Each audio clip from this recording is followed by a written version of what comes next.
shared that publicly, we had long conversations. So that's still hopefully in the works, but again, long-term project. So what do we do in the meantime is what I'm started to think about. And one of the things that always comes back to my mind is a comment from David, who's one of our houseless community members, and he said, in one of our meetings, we have skills, and many of us want to contribute. And that really struck me, and I come back to it a lot, and it makes me emotional. Sorry. And I was fortunate to actually run into David the other day and told him that, I think about this often. And so that got me thinking about how we create opportunities to contribute. So community contribution as a pathway to combat some of these NIMBY attitudes, right? Establishing or enabling houseless individuals to contribute positively helps us to combat NIMBY attitudes by showcasing their value to the community, right? Contribution also fosters that sense of belonging, and it reduces the perception of houseless individuals as outsiders. It also shifts the focus from what houseless individuals need to what they can offer. Again, highlighting their strengths and community value.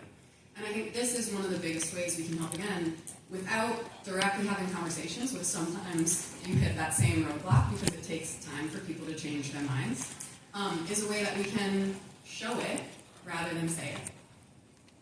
So, what does that potentially look like? Or, our long-term goals for that in our own neighborhood is practical ideas for community contribution. How do we provide a low floor, high ceiling opportunities? So, if NIMBY attitudes are that it decreases property value, how do we create added value to the surrounding area, right? So, neighborhood beautification teams, improving neighborhood aesthetics, combats some of those concerns about property value. This could be gardening projects, right? Supported by local nurseries, supported by the organizations like you that can help support these ideas that we have as a neighborhood board and want to see happening in our neighborhood. And or, same thing, we have a lot of concerns about graffiti. So if we have community members that are volunteering and can help us paint over that and solve those problems quicker, they're adding community value and they're decreasing all the concerns that these people are having about our community. Crossing guards. We have a lot of challenge with pedestrian safety. It's a big topic of conversation in our neighborhood, and it's something that, again, low floor, high ceiling, a volunteer opportunity where we can come, create more safety for our neighborhood and decrease, data-driven, some of the safety issues that we're seeing in our personal neighborhood. Again, every neighborhood is different, which is why we'll talk about why working with neighborhood boards can be helpful. Supporting community events. One of the things we're hearing is we want more events in at least the Capaco Ala area. That could be, again, setting up, hosting their own booths. Right? Again, a lot of our residents have skills. They want to contribute. How can we provide those opportunities? And skills workshop, right? Cooking, carpentry, mechanics, art. A lot of ways that we can establish, again, volunteer opportunities that are low floor. That's a little bit higher of a ceiling. To host your own workshop. But again, because we have a range of people that are at different levels of readiness and need. And then how do we incentivize that? Again, one of the things I learned as a teacher is if you can't incentivize something, chances that people are going to do it is lower, if not minimal. So residents, businesses, and government funding can potentially contribute to pay-it-forward meals, meal programs, or community participation in classes and things that the community has to offer. It builds community reciprocity, appreciation, and fosters shared responsibility for the space that we all live and work in. And it integrates houseless residents into the community experience, right? Yes. Instead of only getting your meals from one place, right? Being able to go and actually sit at a place that all of us enjoy and eat at, or go to a community class that all of us participate in, allows them to feel that sense of belonging and integrate them into the neighborhood that they also work and live in. So why work with your neighborhood boards? Sorry, actually, can we go back to that last slide? I just want to say one more thing about this. I've talked to a couple businesses that are on board with doing something like this. I also think, again, residents, when they know what their money is going to, are more likely to support some of those things. And again, we may be more likely to get some government funding for it, or, again, stipends for businesses that participate, because it's based on an incentive from work that or participation that's already been completed. How we monitor that, I still got to brainstorm that, and would love any ideas that all of you have.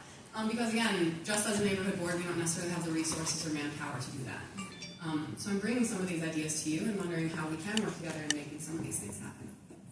Okay, thanks. So why work with your neighborhood boards? I think one of the things that I've realized in general is that not all things are scalable. It's really, really hard for some of our city and state agencies to try and handle all of this or apply the same situation to every single neighborhood when we have such diverse needs and communities.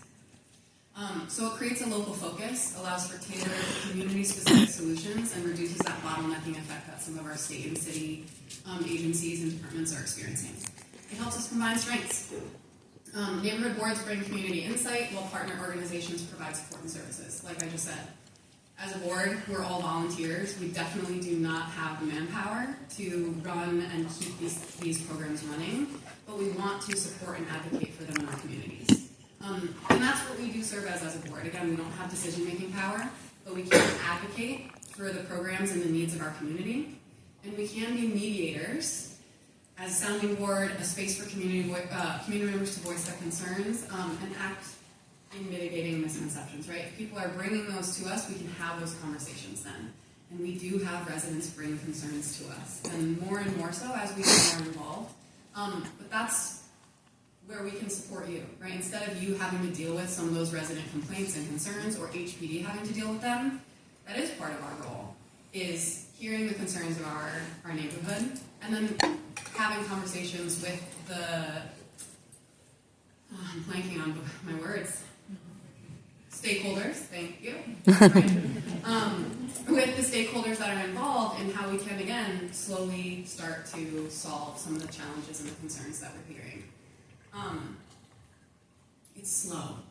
I think that's the other thing is that I've learned is we've had some very persistent neighbors, and I want to solve their problems, but I think they think sometimes we have resources that we don't have, just like they think of us, and that the solution is going to be in place tomorrow, and all of our problems will be gone. And that's its own attitude shift that I think, again, because our world has become so immediate, we see this in classrooms too, right? That things are just going to happen automatically, but good solutions take time. And I think I'd rather spend time implementing a really quality solution that we know is going to have long-term success than trying to put a Band-Aid on something that's just going to come back tomorrow, right? So at least that's my perspective, and if you want to work with me, that's where we're starting from.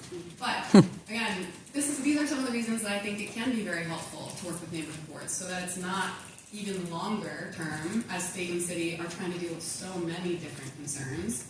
We can at least localize them, and again, if we need the support of state and city organizations, then we can advocate for that. 30 more minutes? We're going to have a lot of Q&A time. All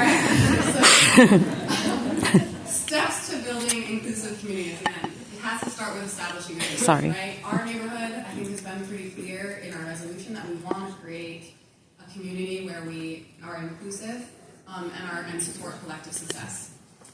We need to identify some of those NIMBY barriers, right? What are the attitudes that people are having, and how do we partner with neighborhood boards to utilize that power of collective success and community contribution to almost disprove, by showing people rather than telling them that our homeless and our houseless individuals have value and belong in our neighborhoods.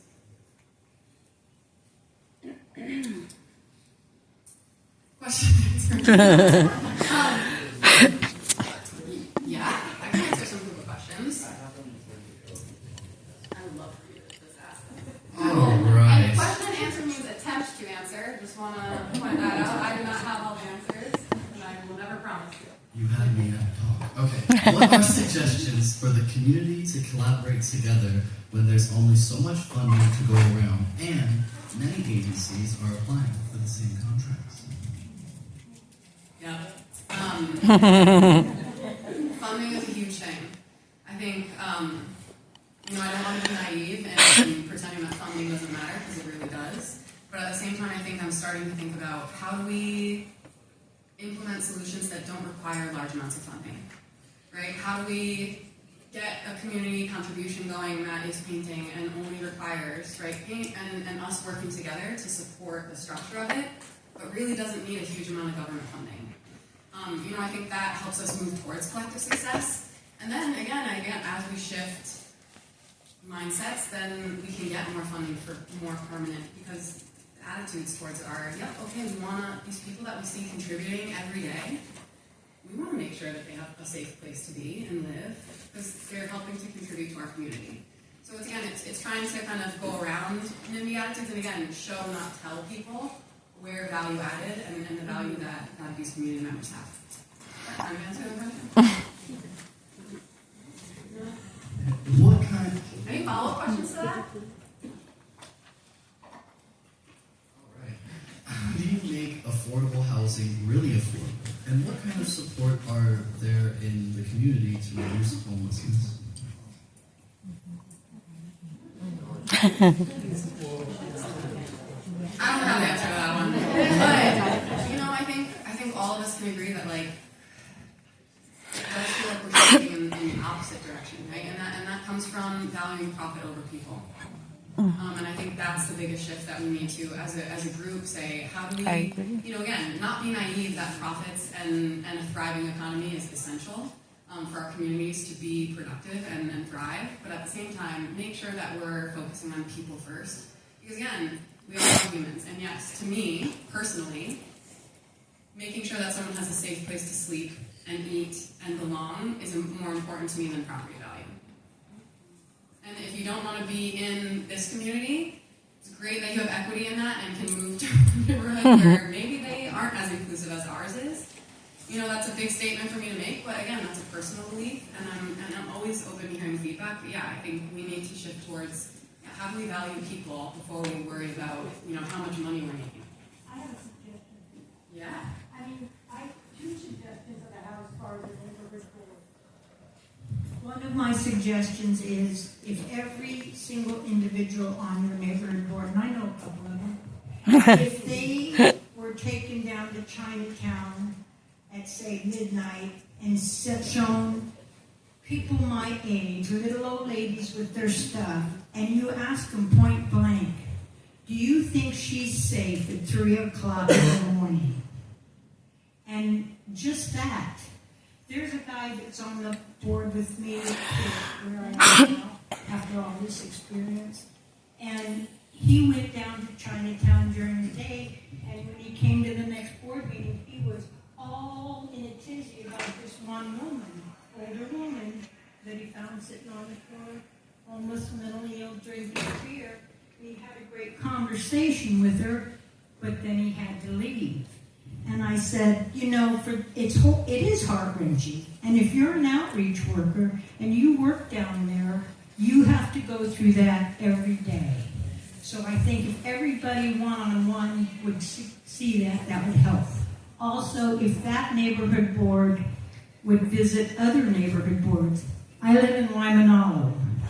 We're not getting there, but we're a lot more tolerant. It's a Hawaiian community. And I think, if you went and visited Auntie Blanche's, you would see, I think just seeing the way other board members meet, other boards deal with this, yeah. All good. And I think that's, part of even what I've learned from Oren. She's presented opportunities for us to tour Kauhales. And then experience with, what the solutions are and how we can make these solutions successful. And I think she herself had a question. I think, what was the question again? It was something about housing and ending homelessness, right? Yeah.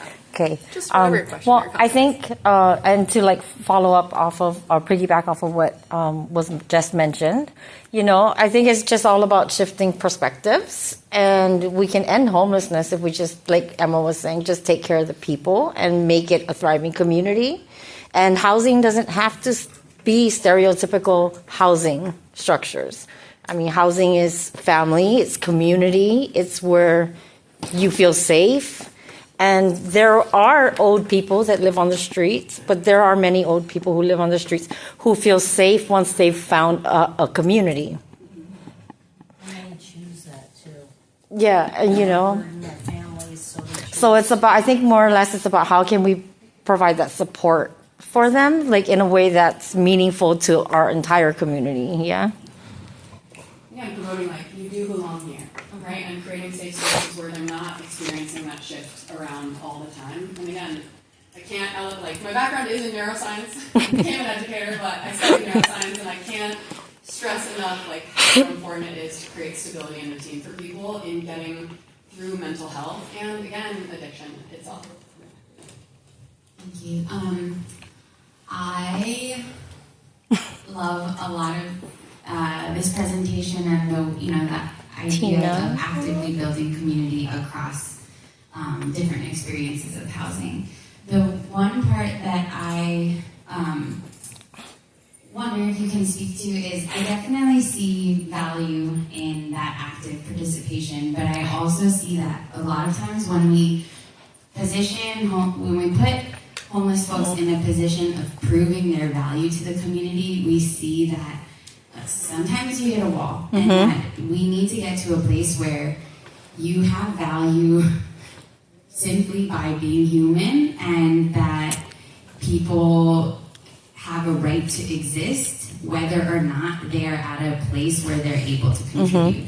And I know that we can do both at once. And I know you're not saying that that's like that people need to prove their value to feel safe.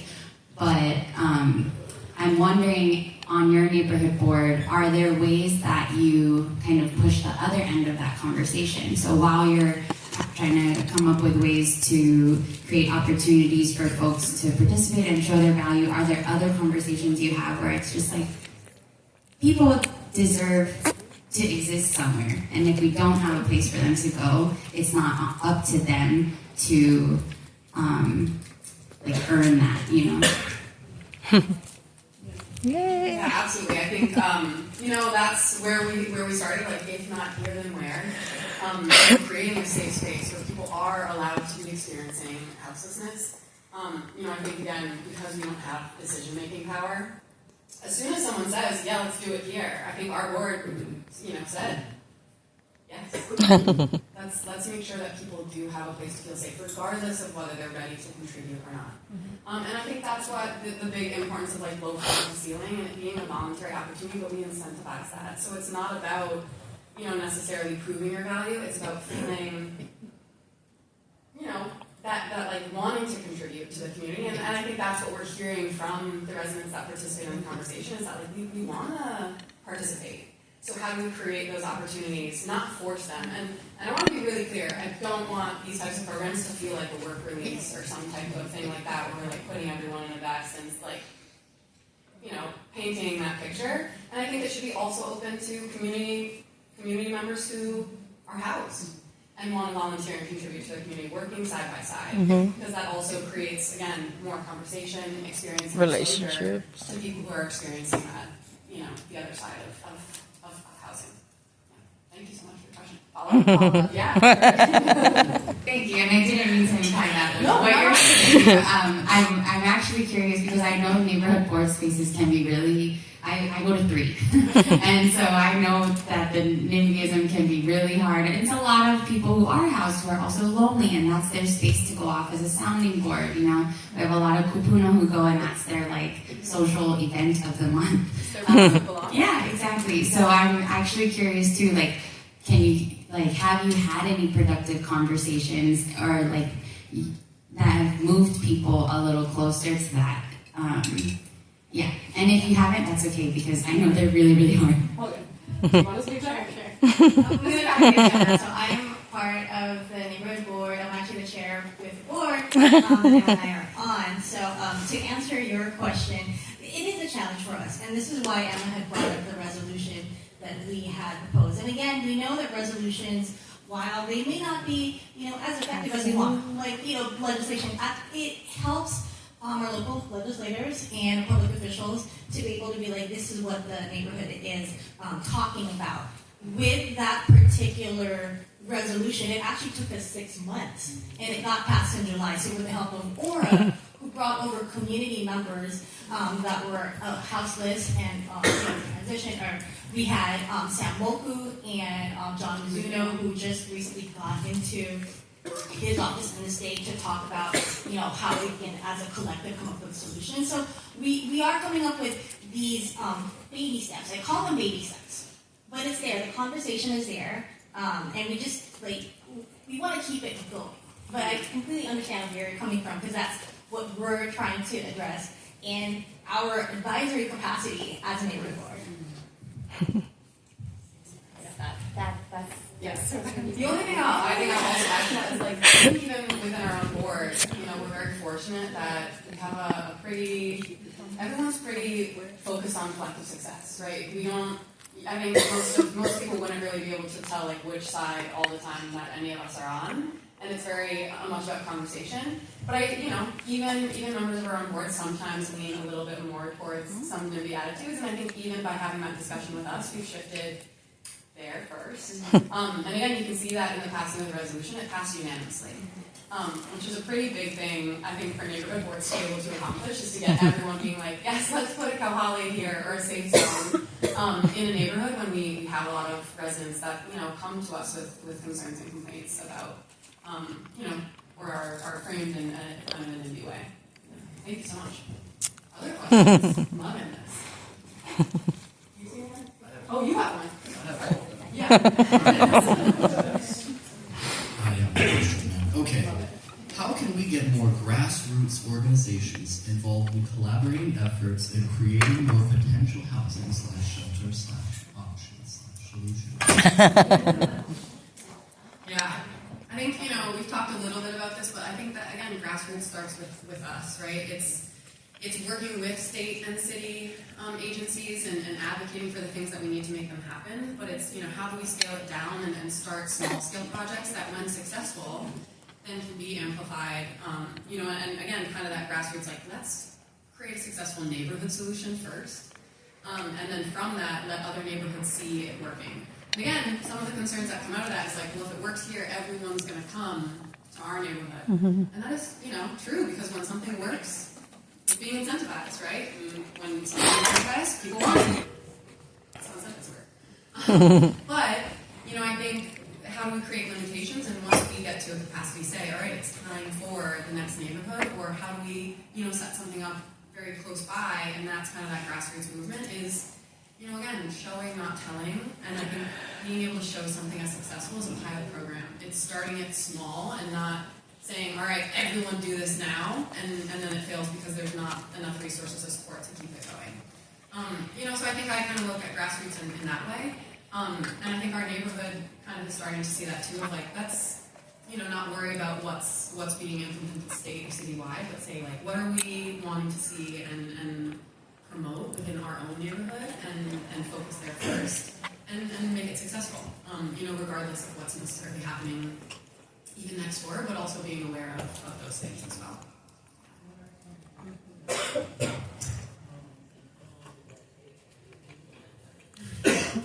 I think our biggest successful moments right now are the conversations that we're being able to have. That's not a lot. I think the passing of the resolution is a big one. Again, it's kind of those baby steps that we're taking. But I think, the next step that I'd really like to accomplish is how do we start some of these grassroots kind of opportunities and create a sense of belonging, even if it isn't necessarily, housing.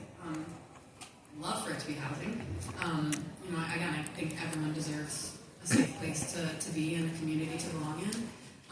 And I think it's how do we focus on that belonging piece in a neighborhood board? Because, again, if we're trying to kind of just duplicate the efforts of state and city, we're already saying, we support it. It's kind of, a little bit of a waiting game in that sense. I am pretty proud of even just opening up and or being able to bring some of the residents' experience and that into our conversation. And I hope that they came out of that feeling valued and they were heard as well. Because we really do value the opinions, and again, their experience helps educate us on what's actually needed. We can guess all we want, but I've never experienced that. Even if I ended up in that position today, I would probably not know what resources are even available to me. And that's something that I have a lot to learn. But I can also imagine how difficult that makes it to just participate. One of the big things I learned was even to just apply for a job, you need a permanent address. How the heck are you supposed to do that if you don't have housing? step number one is like, and so how do we create a Kahali that allows an address to be established so that people then have access to that next level of community contribution or participation? So not a lot of huge success stories, but I think starting is our first success, where I think maybe we're ahead of the game a little bit in terms of that compared to other neighborhoods individually.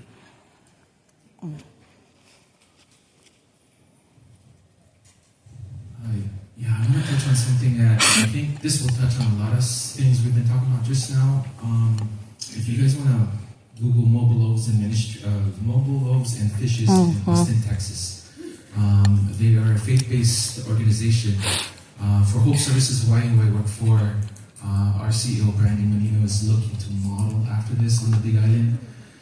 They have a 50-acre property in Austin, outside of Austin.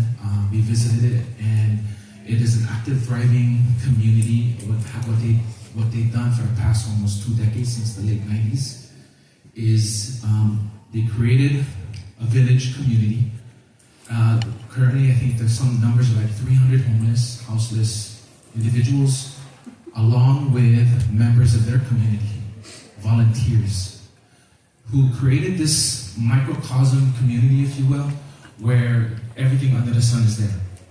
Everything from helping these individuals gain skills, to businesses, to shops, everything. They also now have opened up a tiny home overstays, and so what happens is many of those individuals get to work doing things like that. So the whole point, I think, what they've done, they've been able to create, and now it's being duplicated. They run 4 workshops a year to try to share with our greater community nationwide or even worldwide. But if you go on YouTube or on even on their website, it's fascinating.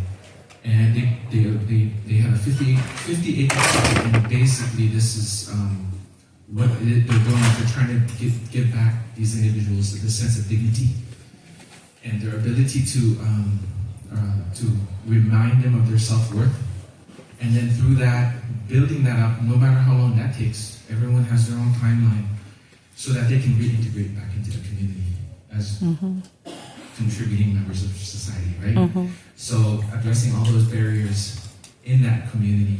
So our hope is we just acquired a property in Mountain View on the Big Island in Hilo, and a 21-acre property that Hope Services we're hoping to model after. So that, I hope, would inspire us, because there are success stories already out there. We just sometimes don't know about it. This is a grassroots one, yeah? And it wasn't known to me until my CEO said, hey, you gotta check this out. It's pretty awesome. Anyway, I just want to share that as an inspiration, yeah. Can you repeat it again? Mobile Loaves and Fishes. Just Google it, you'll see their website. And it'll also lead you to their 50-acre property in Austin. And they have plenty of YouTube video clips. They've been featured on some major television channels I didn't know about. But, again, we need to spread the word. And I think that's something we can somewhat, hopefully, adopt and model for us here. Because we got to keep trying, right? Until we know that it doesn't work. Every community is different. And maybe that's worked so amazingly well for them. It might look a little bit different for us. So. Absolutely. Thank you so much for sharing that. And I think, again, hitting on that next level of Maslow's hierarchy, like how do we create this belonging and esteem and respect for self that kind of allows people to self-actualize, no matter how long it takes. Okay, first of all, I work with the homeless population, and I've never seen a homeless person do graffiti. They can't afford to spray that. Plus, so please make that clear to your board. And the second thing is, I'm asking this question for somebody else, is how is your neighborhood board supporting the empty home tax, given the fact that Ala Moana, Kakuaku area has a high number of empty homes? Yep, these conversations come up a lot as well, and we've had resolutions come through that target the empty home tax. And again, I think a lot of us have vocalized support for there being a tax for empty homes. And it is a huge problem. I think, again, because we don't have decision-making power, we can write resolutions and say, hey, we think there should be a tax in the Kakako Alamoana neighborhood. It kind of then gets distributed to the people that do have decision-making power, whether they choose to act on that or not, or actually, submit bills into, the legislative sessions, is a bit more up to them. But we can start to put, a little bit of pressure on that if it's something that, again, we as a neighborhood and collectively believe it's the direction that promotes, again, a thriving community for us. It's hard, though, because it's very difficult, I think, for state and city agencies to apply different tax laws within different neighborhoods. So, again, it becomes a little bit more of a state and city issue. But our neighborhood, I think, is very much has localized support for dealing with this empty homes thing, while we're also dealing with huge amounts of homeless, or creative solutions on benefits or tax incentives that go along with people opening up their empty homes to provide additional housing solutions. I don't have the answer to that one, but I can say personally I support it. And I know that I've heard that from a lot of our board members as well, and we are in support of that, and are willing to write resolutions. And if you have a resolution or want to collaborate with us on that, we're happy to collaborate with community members on writing those. Yeah, let me just add to what you were saying, and it is an issue. I understand that there is a resolution that is currently circulating. It has not gone through our board yet. Just heard about it this month, but I believe 2 neighborhood boards have passed it addressing that. So hopefully we can get that on our agenda this month and be able to support that movement. Oh, shit. Did we ever see what would help them be more accepting of everybody? We can't force people to like this. We can't. Nobody walks on the streets anymore. So has any of the ladies come to you and said, "This is what we want," and we'll accept it? I want to say something. Well, after you're done. Not necessarily. I think they come more with their concerns rather than solutions, and I think that's something we're trying to promote is, hey, if you have a concern, come also with a solution. But again, changing mindsets around that is difficult. I think that's where we come in and say, all right, what are the concerns? Come to you and say, hey, I'm willing to, this is what we want. Not those people particularly, but I think, again, something that I'm learning and new, but I'm realizing at larger scale is, the people that have the most complaints usually are the loudest. And speaking with people who maybe aren't complaining, but maybe have similar things, but are like, I am willing. I think we make more traction with those community members and with businesses that we're able to talk to than with the people that are directly making the complaints, because their maybe NIMBY attitudes are the strongest and might take the longest to turn, but they also, I think, represent a much smaller group of people than it feels. Yeah.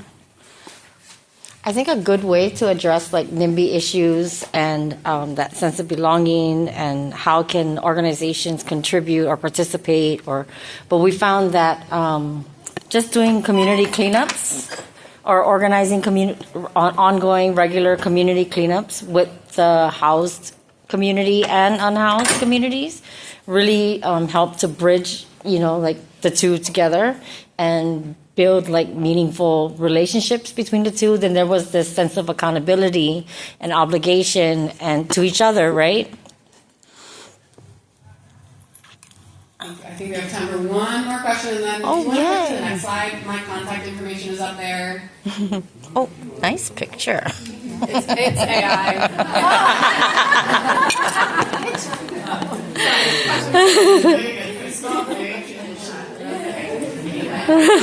My name is Annie. I'm a political science and economics major at UH. Also, significantly low income. And I live in the Macaulay area. And so one of the things that I've noticed that our unhoused community needs is, again, safety, shelter, and food. But being someone who's born and raised here, I know that there is no room in our budget for that ever. So is there any opportunity to partner with rural or local farmers to donate, those ugly, delicious foods that are perfectly fine, but may not be the prettiest enough for the farmers markets, grocery stores, or is there a way that we can partner with more neighborhood restaurants to create like a leftover program so that homeless people can get actual hot, good, nutritious food? And then a very big part, as someone who has grown up low income, one of the biggest culture shocks when I go to the mainland is that people go outside all the time. They ride their bikes in the park, they fly kites. We don't do that here. If I didn't have a dog, I probably would not be outside to Macaulay Neighborhood Park. So is there a way that we can, no cost, is there a way that we can get more people outside to literally just be outside, go to these parks, see our house community, recognize these problems without having to create, a neighborhood garden project where people have to show up and they have to come in order to meet their community?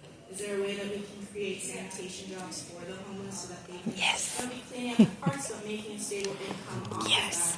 Or is there a way that we can transform abandoned, ugly lots in Macaulay into, free lockers or shelves so that they can store their belongings by, taking away from the beauty of our so amazing parks that are so green and well taken care of already?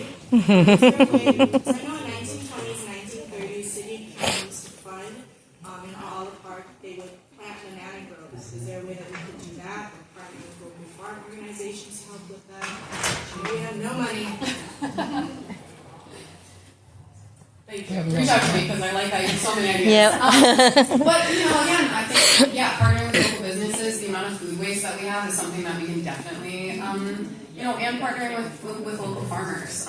We're creating community gardens that again create opportunities to produce those things. I think there's a lot of potential solutions where we take the value that's already in our community. And figure out how to be really strategic with it rather than, again, looking for outside funding and sources. And I'd love to talk with you more about that. And activating our parks is definitely something that has been on our agenda, and it's something we're actively down, including, again, creating more opportunity for people to take their dogs to the park and or play different variety of sports in parks. But yeah, continuing to work on those and open to, again, even coming in and attending our neighborhood board so we can, start initiatives and that grassroots